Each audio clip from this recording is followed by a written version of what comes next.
রাত 1:30টার সময় বাড়ির সামনে ফাটানো হচ্ছিল শব্দবাজি, আর বাড়ি থেকে বেরিয়ে প্রতিবাদ করেন বৃদ্ধা।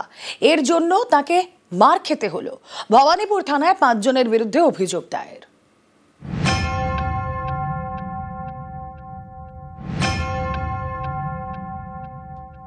বাথরুমের মধ্যে ভাঙাচোরা, ওখানে রাত্রি 1:30টার সময় বাজি ফাটাচ্ছে। রাত্রি 1:30টার সময় ঘুমিয়েছি, ঘর একদম বারুদে ভর্তি হয়ে গেছে। এরকম রাত্রি 12টা 1টা 1:30টা অব্দি এটা কি হচ্ছে বলতে গেছি। ওরা আমাকে ধরে এমন মেরেছে, আমি সব জায়গা দেখাতে পারবো না। ইনাকে বলেছি বুকে কি ঘুষি লাথি।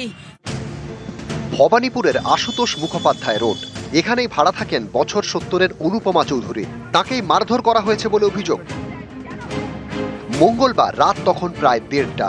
অনুপমা চৌধুরীর বাড়ির সামনে রাস্তায় শব্দবাজি ফাটাচ্ছিলেন 5 জন। তাঁরাও অনুপমা চৌধুরীর সঙ্গে একই বাড়িতে ভাড়া থাকেন।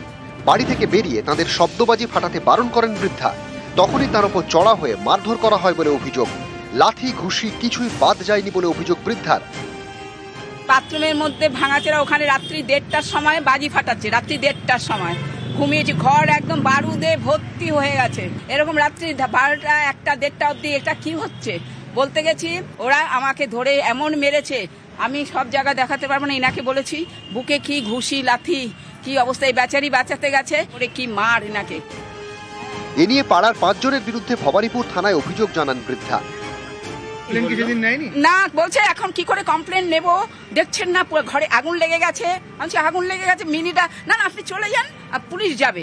তারপরে আমি ইয়েতে গেছি পিজি হসপিটালে, আমরা এমসি করেছি, সব কিছু করেছি। তারপরে লয়ারকে দিয়ে হাইকোর্টে গিয়ে লিখিয়েছি।